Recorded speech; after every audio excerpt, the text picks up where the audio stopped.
여러분이 왜 하루를 살아내고 있나요? 어떻게 살아내고 있습니까? 저의 하루에서 제가 살아내는 이유 중에 하나는 아마 제 아내와 제 자녀들을 책임지고 있는 가장이기 때문에 하루의 모든 자리들을 힘이 들어도 감당을 하는 거죠. 여러분도 마찬가지죠.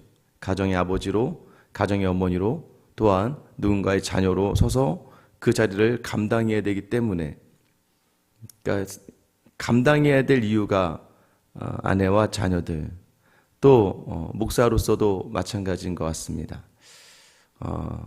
새벽 한 4시 한 반부터 해서 밤 10시 반까지 하루 종일의 모든 일과 속에서 자연스럽게 가족과 더불어서 가장 많이 생각이 되고, 또 가장 많이 제가 감당해야 될 자리가 우리 성도들을 위한 자리, 교회를 위한 자리겠죠. 그러면 계속해서 어떤 일이 있어도 그건 피곤하거나 어렵거나 아프거나 이런 것들이 사실 이유가 되지는 않습니다. 제가 감당하면서 해야 될 일들을 곰곰이 조금만 생각하면 여러분도 마찬가지예요. 이 새벽에 여러분이 왜 이 자리에 나오셨을까요? 감당해야 될 일들이 있는데 그 감당해야 될 일들을 내 힘으로 할 수가 없으니까, 또 하다 보면 여지껏 이 모든 자리를 내 힘으로 섰다고 이야기할 수 없으니까 하나님이 도와주시지 않으면 안 되는 걸 알고 있고, 하나님과 함께 가지 않으면 그것이 온전한 길이 아니라는 것을 알고 있기 때문이요. 쉽게 이야기하면 하나님과 함께함의 그 삶을, 그러니까 하나님과 함께 하나님의 자녀로 가야 되지 않으면 안 되는 거 알고 있기 때문에 이 자리에 나와 있는 것이죠. 누구를 생각하며 사느냐가 그 사람의 삶을 좌우합니다. 대부분의 부모들은 자녀들 생각하면서 살아내는 거죠. 역으로 우리의 믿음의 자리는 어떻게 해야 되는가? 오늘 본문 1절에 보면 예수를 깊이 생각하라. 예수를 깊이 생각하라고 오늘 히브리서 기자가 우리에게 이야기하고 있습니다. 이것은 무엇을 말하는 걸까요? 성도라면 모든 자리마다 예수님을 생각하며 감당하며 살아내라는 것이죠. 어떤 예수님이에요? 1절에 시작할 때 그러므로라고 시작하고 있습니다. 그러므로는 결론이죠. 어제 내용의 결론이에요. 어제는 어떤 내용이었습니까? 너희가 더 들은 것을 유념함으로 흘러 떠나내려가지 않도록 해라라고 했어요. 들은 것이 뭐였어요? 천사보다 귀한 예수 그리스도, 탁월하신 예수 그리스도, 그 예수 그리스도가 이 땅에 우리를 위하여 고난을 당하시고 우리를 위하여 죽으심으로 우리를 자기 백성을 삼아 주시는 그 예수님. 그러므로, 그러니까 우리의 모든 삶의 자리, 그러므로 예수를 깊이 생각해야 되는 거예요. 우리 주님이, 탁월하신 그 주님이 나와 상관없는 분이 아니라 나를 위해 고난을 당하시고 나를 위해 죽으실 정도로 나를 사랑하시는 그분이었기 때문에 우리의 삶의 모든 자리가 그 예수님을 생각하는 거예요. 자녀들 중에 철든 아이들은 어떤 아이들입니까? 부모를 생각하며 살아가는 아이들이죠. 나에게 어떻게 하셨는지, 얼마나 나에게 헌신하셨는지를 깨닫는 아이들이 인생이 바뀌어요. 그리고 그 삶을 책임감 있게 살아내려고 하는 것이겠죠. 우리에게는 예수를 깊이 생각하라고 이야기합니다. 그런데 누구에게 먼저 이야기하냐? 함께 하늘에 부르심을 받은 거룩한 형제들아 라고 이야기해요. 여러분, 그래서 교회에서 조심해야 돼요. 저 사람이 아무리 내 눈에 차지 않는다 할지라도, 저 사람이 아무리 내 마음에 들지 않는다 할지라도, 저 사람의 말과 행동이 아무리 생각해도 아닌 것 같다고 느끼다 할지라도, 여러분, 그가 부르심을 받아 거룩함이라고 하나님이 칭하셔서 선 우리에게 허락하신 형제들이라는 거예요. 여러분, 되게 재미있죠. 고아를 입양을 했는데 정말 그 부모의 사랑에 힘입어서 잘 자라고 있는데, 이 부모가 참 넉넉하고 너그러워서 또 다른 아이를 입양을 했는데 이 아이가 옆에 있는 아이를 시기하고 질투한다면 여러분 어떻게 생각하시겠습니까? 너도 고아였잖아. 너도 더 비참했잖아.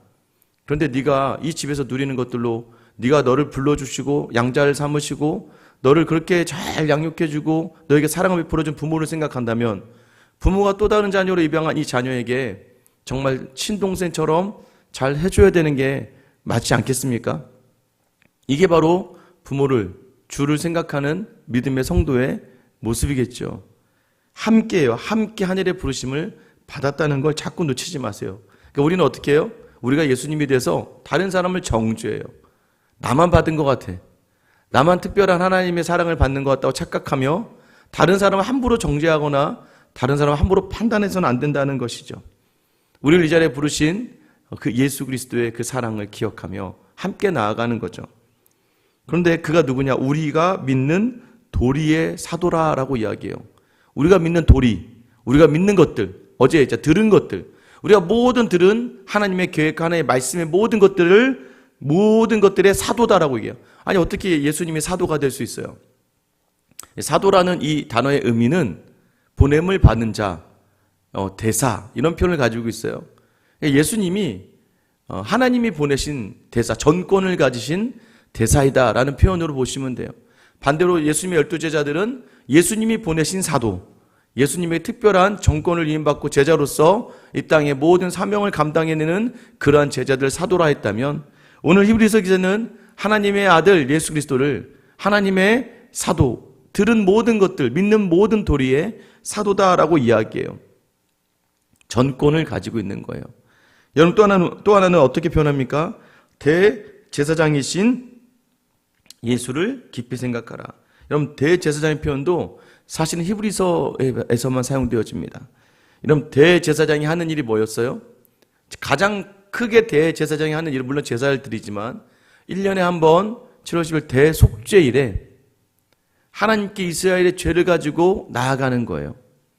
하나님이 이스라엘의 죄를 들어주시면 지성소에 살아서 돌아오는 거고, 하나님 이스라엘 백성의 죄를 들어주시지 않으면 그 자리에서 죽임을 당해요. 그래서 들어갈 때 허리에 끈을 동이고 들어갑니다. 왜냐하면 지성소는 대제사장 외에는 들어갈 수가 없어요. 대제사장이 들어갔습니다. 죄를 구했는데 하나님 들어주지 않으면 죽어요. 아무도 거길 들어갈 수 없으니까 뒤에서 밧줄로 시체를 끌어당기는 거예요. 그럼 우리의 죄를 용서하지 않았으면 어떻게 해야 돼요? 더 회개해야겠죠. 여러분, 그런데 이 대제사장이신 예수 그리스도, 우리를 위해서 마치 그 죽음, 우리의 죄를 위해서, 우리의 죄를 지기 위해서 마치 육체의 죽음을 택하시는 대제사장. 그래서 이 라틴어로 대제사장의 표현을 다리를 놓는 사람이라고 표현해요.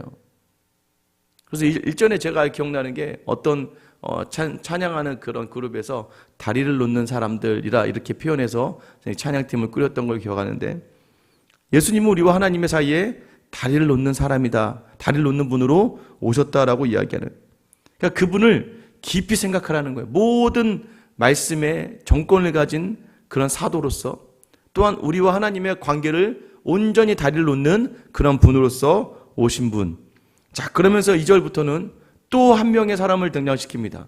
그것이 누구냐면 바로 모세예요. 2절 3절에 보면 그는 자기를 세우신 이에게 신실하시기를 모세가 하나님의 온 집에서 한 것과 같이 하셨으니, 모세를 비하하지 않습니다. 모세를 낮추지 않아요. 모세가 그만큼 신실했다는 거. 예수님이 자기를 세우신 이에게 신실하셨던 것이 모세와 같다. 그러니까 모세가 정말 신실했다는 것이죠. 근데 3절에 그는 모세보다 더욱 영광을 받을 만한 것이 마치 집 지은 자가 그 집보다 더욱 존귀함 같으니라 라고 얘기해요. 여러분, 여기서 다른 이유가 뭐냐면 모세와 예수님의 차이를 뭘로 두고 있어요? 집이라고 하는 단어에 두고 있어요. 여기서 집이라는 단어는 오이코스, 여러분 많이 들으셨죠? 오이코스라는 이 단어가요, 그냥 집을 이야기하는 게 아니에요. 이것은 가족을 포함한 단어예요. 그냥 건물만 이야기하는 게 아니라 무엇을 더 중점적으로 보냐면, 야, 집에 갈 거야 라는 이 표현이 그냥 몇 동 몇 호 이렇게 가는 게 아니라 우리 가정으로 갈 거야, 우리 가족에게로 갈 거야 라는 표현이라고 보시면 돼요. 그러니까 이게 훗날에 교회, 에클레시아 이런 식으로 이제 변화가 되어져 가거든요. 여러분, 근데 이 오이코스라는 단어가 결국에는 뭐예요? 하나님이 원하시는 그 성도들의 모임, 가족. 이 가족을 누가 만들었다는 거예요? 예수님이 만드셨다는 거예요. 그러니까 집 지은 자가 집보다 더욱 존경을 받지, 모세는 그 집일 뿐이에요. 모세는 그 가족일 뿐이에요. 그러나 이 가족을 하나님의 가족으로 만드시는 분이 누구라는 거예요? 예수님이라는 거죠. 그러니까 모세와 예수님이 차이가 있을 수밖에 없다는 걸 이야기하는 거예요. 왜냐하면 예수님은 그 집을 만드시는 분, 교회를 만드시는 분이고, 모세는 아무리 모세가 뛰어나다 할지라도 그 교회의 집의 일원이었다는 것을 이야기하는 거예요. 4절에 보시면 집마다 지은이가 있으니, 집마다 지은이가 있겠죠. 만물을 지으시는 하나님이시라. 모든 온 세상을 창조하신 분은 하나님이세요. 5절 보세요. 또한 모세는 장래에 말할 것을 증언하기 위하여 하나님의 온 집의 종으로 신실하였다. 자, 하나님의 집의 종. 그러니까 모세를 하나님의 집에서 일하고 성실하게 일하는 종이라고 이야기하죠. 그 집을 지으신 분은 예수님. 전 세계를 지으신, 온 세상을 지으신 분은 하나님, 하나님의 성도들, 교회를 지으신 분은 예수님. 그리고 그 집에서 온전하게 순종하며 신실하였던 사람이 바로 모세였다라고 이야기해요. 이런 모세가요, 뭐예요? 모세는 행위 언약의 대표입니다. 그러니까 모세는 율법을 주셨잖아요. 율법을 가지고 어떻게 살아나야 되느냐, 어떻게 이겨내야 되느냐, 율법을 주신 이유는 지키면 복을 받는다. 이것들 행하면 복을 받는다. 자, 이제는 뭐 하는 거예요? 여러분, 그 선을 넘어서서 아예 이 모든 것들의 복의 근원이 되시는, 이 모든 것을 만들어내시는 하나님과 더불어 우리의 주님으로 계신 예수 그리스도의 탁월함을 지금 본문에서 이야기하고 있는 거예요. 그러니까 뭐냐면 모든 율법의 자리의 끝에서 예수를 담아내지 않으면 안 된다는 걸 얘기하는 거예요. 이 새벽에 기도의 자리에 나오면서 내가 기도하러 가야지, 여기에다가 뭘 담아내지 않으면 안 돼요? 예수를 깊이 생각하는 것을 담아내지 않으면 안 되는 거예요. 내 기도의 행위와 내 찬양의 행위와 내 봉사와 섬김의 모든 행위에 예수 그리스도를 생각하는 것이 없이 행하는 모든 자리들은 그저 율법의 한계 속에 그냥 제 종교적인 모습일 뿐, 종교적 활동을 하고 계시는 거죠. 종교적 활동. 종교적 활동의 특징이 뭔지 아세요? 자기 만족으로 끝나요. 그 이상을 갈 수가 없습니다. 여러분 막 새벽에 기도 안 하고 잠에서 깨시면 찝찝하시죠? 아씨, 오늘 새벽 기도 못 갔다. 그런데 여러분, 기도하고 가시면 뭔가 좀, 오늘 그래도 기도 좀 했네, 내가. 여러분, 여기서 그치면 안 된다고요. 내가 오늘 예수 그리스도를 담아내는 자리. 왜 이 자리에 와서 기도를 하고, 왜 이 자리에서 우리가 섬기고 봉사하고 나아가느냐? 예수님을 깊이 생각하니까. 나를 위해 고난을 당하시고, 나를 위해 죽기까지 행하신 그 주님을 바라보니까 내가 기도하는 이 기도가 마치 예수님께서 나를 위해 대제사장적 기도, 어떻게 기도하십니까? 나에게 맡겨주신 저들을 위해 한 영혼도 떨구지 않도록 이런 간절한 마음을 담은 기도들, 그 마음을 받으니까 나도 나를 위해 기도하지만 성도들을 위해 기도하고 더 나아가서 그 예수님을 온전히 드러낼 수 있는 삶을 놓고 기도하시는 거죠. 여러분 6절 말씀 보세요. 그리스도는 하나님의 집을 맡은 아들로서 그와 같이 하셨으니 우리가 소망의 확신과 자랑행을 끝까지 굳게 잡고 있으면 우리는 그의 집이라. 예수님이 그 하나님의 집을 맡은 아들이라는 거예요. 여러분, 이 주인이라는 거, 주인, 이 집의 주인은 이제 상속자 대신 예수 그리스도가 이 집의 주인. 이 집이 뭐라고 이야기합니까? 우리가 집이 되잖아요. 그죠? 우리는 그의 집이라. 여러분, 이렇게 얘기하잖아요. 나는 그의 집이라 라고 이야기하지 않아요. 우리는 그의 집이라. 그러니까 하나님의 집, 교회는요, 성도는요, 성도들의 모임이 교회가 되는 거예요. 여러분이 그래서 다르잖아요. 집에서 아무리 영상으로 예배를 드려도 말씀을 듣는 것과 이 자리에 나와서 함께 말씀을 듣고 기도하는 게 다르죠. 왜 다른 줄 아세요? 함께 모이는 곳이 하나님의 집이에요. 그러기 때문에 여기가 특별한 은혜를 하나님 이곳에 부어주시는 거예요. 저도 영상으로는 예배를 드려봤는데 목사인 저도 영상으로 예배드리기가 너무 힘들더라고요. 보니까 와서 함께 기도하는 자리에 하나님이 일하시는 거예요.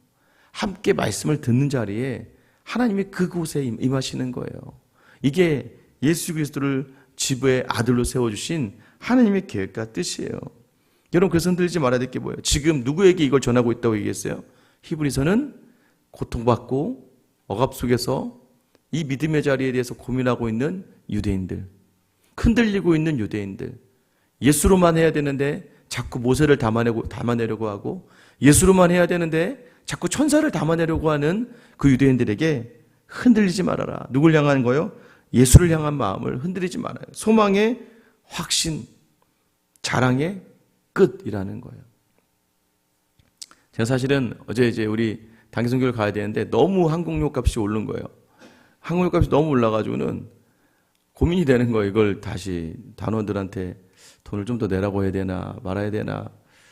근데 저 이제 항공권을 이제 저희 집사님이 회계 맡은 집사님하고 계속 막 몇 주, 거의 한 2주 정도를 살까요 말까요? 계속 그거 하고 있는 거예요. 항공권이 아시죠? 항공권 가격이 막 하루는 올랐다 내렸다 올랐다 내렸다 무슨 주식처럼 막 그러거든요. 그리고 여기 항공이 하나밖에 없어가지고는 우리나라 대한항공 말고 미얀마 항공이 하나밖에 없어서 계속 그것 때문에 막 고민이 되는 거예요. 근데 제가 여러분에게 말씀하지 않았어요. 이거 방법은 어떻게 해야 돼요? 기도하면 되는 거죠. 그래서 제가 집사님한테 그랬거든요. 집사님, 제가 이제 알아보는 건 다 알아봤어요. 이제 여행사를 막 알아보고 그나마 제일 싼 데인데 그것도 우리가 계획한 것보다 비싸죠. 근데 마음은 그냥 좀 약간 다음 주까지 가볼까 하다가 제가 어제 그저께 이제 집사님 제가 수요기도회 때 기도하고 결정하는 걸로 하시죠. 그러니까 일주일 더 기다려 보든지 아니면 이걸 하나님이 답을 주실 거예요 라고 제가 말을 전했어요. 그러고 나서 어제 이렇게 교회에서 말씀 준비하고 있는데 갑자기 예전교회 권사님 연락이 주신 거예요. 돈을 넣어주셨어요. 깜짝 놀랐어요. 그래서 이제 전화를 드렸어요. 그랬더니 이 권사님 말씀이 본인이 원래 12월 달에 미얀마 여행을 가려고 하셨대요. 미얀마 여행을 가려고 하셨는데 어찌어찌 하다가 여행이 취소가 되셨는데 마침 어떻게 하다 제 큐티를 보게 됐는데 이 교회에서 미얀마 선교를 간다는 얘기를 듣고 본인의 여행 갈 돈을 저에게 넣어주신 거예요. 이거 봐요. 제가 어제 말씀드리지 않았어요. 요즘에 제가 여러분 기도하면 하나님께서 하나님의 방법으로 일하신다는 거. 이게 뭐 엄청난 기적과 이게 아니라 저에게는 하나님이 그냥 해 하고 가는 거야 라는 음성으로 들리는 거예요. 그래서 어제 집사님께 우리 이제 그냥 해요. 그래서 이제 항공권 이야기 이제 오늘부터 들어갑니다. 여러분 모든 자리가 내가 한다고 느껴지면 아무것도 할 수 없어요. 그런데 그 모든 자리마다 예수를 담아내며 가는 거예요. 여러분 어쩔 수 없습니다. 저도 제 머릿속에서는 여러 가지 방법과 인간적인 편법과 또 때로는 이렇게 하면 싸우고 심지어는 막 태국으로 가서 돌아서 가고 아니면 중국으로 가서 돌아서 가고 막 모든 경우의 수를 다 해요. 그러나 결론은 어디예요? 예수 그리스도 안에 끝나는 거예요. 예수님 안에 담겨지면 끝나는 거예요. 여러분 그래서 우리의 모든 인생의 정답. 그래서 오늘 뭐라고 합니까? 우리가 소망의 확신과 자랑을 끝까지 굳게 잡고 있으면 이라고 얘기하죠. 소망의 확신이 무엇입니까? 소망이 예수님이잖아요. 예수님을 끝까지 붙들고 있고 그 예수님이 우리를 사랑하셔서 우리에게 모든 것을 내어주신 분이라는 걸 붙들고 있으면 우리의 자랑은 예수 그리스도예요. 여러분 우리의 소망은 예수 그리스도입니다. 우리의 자랑은 예수 그리스도입니다. 여러분 오늘 여러분 속으로 계속 이걸 되뇌며 다니세요. 나의 자랑은 예수 그리스도. 나의 소망은 예수 그리스도. 여러분 이 고백이 여러분을 하나님의 집으로 만들어주시고 살게 하실 거예요.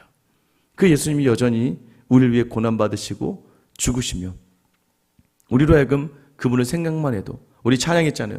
구주를 생각만 해도 이렇게 좋거든. 여러분 좋으세요? 예수를 생각만 해도 좋으세요? 그 얼굴 배울 때야 얼마나 좋을까? 여러분 그 예수님을 만날 때 정말 좋으실 것 같으세요? 지금 좋지 않으면 예수님 나중에 만날 때 더 좋지 않으세요? 여러분 오늘 하루 나의 소망 예수 그리스도, 나의 자랑 예수 그리스도. 오늘 그 주님만을 바라며 깊이 생각하며 나아가는 그런 귀한 하루가 되시길 예수님의 이름으로 축원합니다. 기도하겠습니다.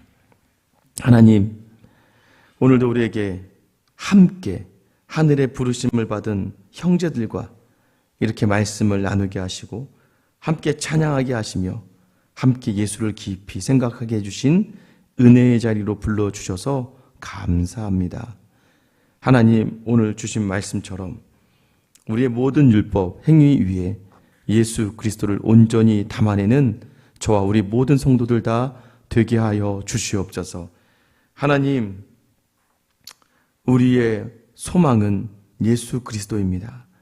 우리의 자랑은 예수 그리스도입니다. 그 예수님을 놓치지 않아 온뜻 주의 이름을 부르는 자들에게 구원을 주실 줄 믿사오니 이 새벽에 주의 이름을 부르고 간절히 기도하는 하나님의 자녀들에게 예수 그리스도 소망과 자랑이 되시는 그분을 마음껏 증거할 수 있는 은혜의 경험을 허락하여 주시옵소서. 오늘 하루도 우리의 입이, 우리의 마음이 되뇌이는 고백, 나의 소망 예수 그리스도, 나의 자랑 예수 그리스도, 오직 주님만 자랑하고 소망하는 귀하고 복된 하루 살게 하여 주시옵소서. 감사하며 거룩하신 우리의 자랑, 우리의 소망 예수 그리스도의 이름 받들어 기도드립니다. 아멘.